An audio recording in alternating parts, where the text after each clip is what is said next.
जय हिंद। आज के वीडियो में आप लोगों को यहाँ पर बताने वाले हैं बिहारी लाल जी का जीवन परिचय। ये आपके बोर्ड एग्जाम की दृष्टि से वेरी वेरी मोस्ट इंपॉर्टेंट है और ये हर साल पूछा ही पूछा जाता है। जो बिहारी लाल जी का जीवन परिचय है ये हर साल पूछा ही पूछा जाता है। देखिए ये आपके बोर्ड एग्जाम में 11 और 12 2014 में भी पूछा गया था, 2015 में, 16 में भी और 17 में भी, 18 में, 20 में भी और 22 में भी, 2023 में भी। मतलब ये हर साल पूछा ही पूछा जाता है, बहुत ज़्यादा ये इम्पॉर्टेंट है। तो बताऊंगा आपको कितना बड़ा लिखना है और कैसे लिखना है और कैसे याद करना है। तो वीडियो को पूरा देखना, सारी चीज़ें बताऊंगा जिससे आप लोगों के 5 नंबर बिल्कुल पक्के हो जाएंगे, क्योंकि अब ये 5 नंबर का पूछा जाता है तो बहुत ज़्यादा इंपॉर्टेंट है। तो चलिए शुरू करते हैं। देखिए सबसे पहले आपको क्या करना है, जो भी हो प्रश्नोत्तर नंबर या संख्या जो भी हो इसे डाल लेना। उसके बाद में हेडिंग आपको डालना है जीवन परिचय, और आपको ये ध्यान रखना काले और नीले ही पेन यूज़ करना है, अदर और कोई पेन नहीं यूज़ करना है, ये आपको ध्यान रखना है। तो काले पेन से हेडिंग डालना है यहाँ पर जीवन परिचय। उसके बाद में आगे कैसे लिखना है, इसमें कवि बिहारी लाल जी का जन्म सन 1603 ईस्वी के लगभग ग्वालियर के निकट बसुआ गोविंदपुर ग्राम में हुआ था। जो बिहारी लाल जी का जन्म कब हुआ था, तो यहाँ पर 1603 ईस्वी के लगभग ग्वालियर के निकट बसुआ गोविंदपुर ग्राम या गांव में हुआ था। इतना याद हो गया। उसके बाद में आगे इसी में इनके पिता का नाम केशव राय था। जो इनके पिता का नाम क्या था, तो केशव राय था। ये आपको हाईलाइट कर देना है, काले पेन से लिखना है। जन्म, उसके बाद में गांव का नाम और पिता का नाम, ये आपको काले पेन से लिखना है। इससे क्या होगा, जो एग्जामिनर सोचेगा बच्चा पढ़ने में अच्छा है और आपको अच्छे मार्क देगा। तो ये ध्यान रखना, ये काले पेन से आपको लिखना है। तो इनके पिता का नाम क्या था, तो केशव राय था। उसके बाद में इन्हें मथुरा का चौबे, यहाँ पर चौबे ब्राह्मण माना जाता था। इन्हें क्या माना जाता था, मथुरा का चौबे ब्राह्मण माना जाता था। उसके बाद में यहाँ पर इन्होंने स्वामी नरिहर दास से संस्कृत प्राकृत आदि का गहन अध्ययन किया।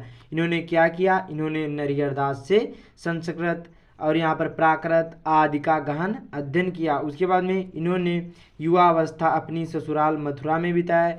जो इनकी युवा अवस्था थी ये इन्होंने कहाँ बिताई, तो अपनी ससुराल मथुरा में बिताई। उसके बाद में मुगल बादशाह शाहजहाँ के निमंत्रण पर ये आगरा चले गए। कहाँ चले गए, मुगल बादशाह शाहजहाँ के निमंत्रण पर ये आगरा चले गए। उसके बाद में उसी में और उसके बाद जयपुर के राजा जयसिंह के दरबारी कवि हो गए। आगे इसी में याद करना है कि राजा अपनी पत्नी के प्रेम में फंसकर राज कार्य को चौपट कर बैठे, तब बिहारी ने यहाँ पर राजा को या दोहा लिख कर भेजा। क्या है, ये बहुत ज़्यादा इंपॉर्टेंट है। ये जो आप लोग दोहा नहीं लिखोगे तो नंबर कट जाते हैं, तो आपको ये दोहा जरूरी याद कर लेना। क्या है यहाँ पर, देखिए राजा अपनी पत्नी के प्रेम में फंसकर राजकार्य को चौपट कर बैठे थे, तब बिहारी ने राजा को यह दोहा लिख कर भेजा था। क्या था, नहीं पराग नहीं मधुरमद नहीं विकास इहीं काल, और अली कली ही सौ बंध्यो आगे कौन हवाल। ये आपको लोग दोहा जरूरी अच्छी तरीके से तैयार कर लेना, ये जरूर ही आपको लिखना है, ठीक है। उसके बाद में अब यह दोहा सुनकर राजा की आंखें खुल गईं और फिर से अपना राज कार्य संभालने लगे। और यहाँ पर राजा जयसिंह की प्रेरणा पाकर उनके यहाँ पर अनेक सुंदर सुंदर दोहों की रचना करते थे और प्रत्येक दोहों पर एक स्वर्ण मुद्रा प्राप्त करते थे।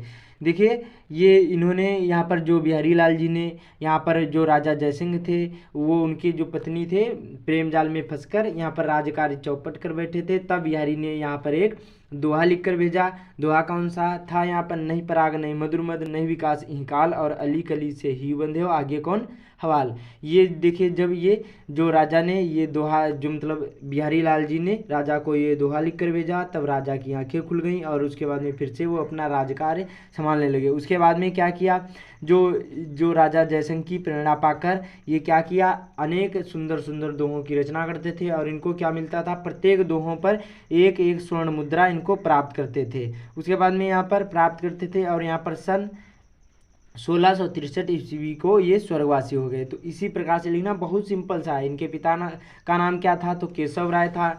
उसके बाद में इनका जन्म कब हुआ, 1603 ईस्वी में। कहाँ हुआ, तो बसुआ गोविंदपुर में हुआ। उसके बाद में इन्होंने क्या, इनका जो क्या था, मथुरा का चौबी ब्राह्मण भी माना जाता था। और उसके बाद में इन्होंने स्वामी जो नरिहर दास से संस्कृत प्राकृत आदि का गहन अध्ययन किया।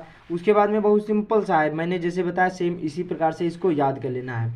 बाकी इनकी जो मृत्यु 1663 ईस्वी को स्वर्गवासी हो गई या फिर इनकी मृत्यु हो गई। अब रचना है, हेडिंग डालना है, इसमें क्या लिखना है, देखिए बिहारी लाल की एकमात्र रचना है, जिसका नाम क्या है, बिहारी सतसई, जिसमें 723 कहीं कहीं पर भी इसको 719 भी दोहे हैं। तो इसी प्रकार से लिख देना कि बिहारी की एकमात्र रचना है जिसका नाम बिहारी सतसई है, इसमें 723 दोहों का संग्रह या फिर 719 दोहों का संग्रह है। तो इसी प्रकार से आपको जीवन परिचय लिखना है जैसे यहाँ पर लिखा है, और इतना ही बड़ा लिखना है। एक बार और वीडियो देख लेना, अच्छी तरीके से आप लोगों को याद हो जाएगा, बहुत सिंपल सा है।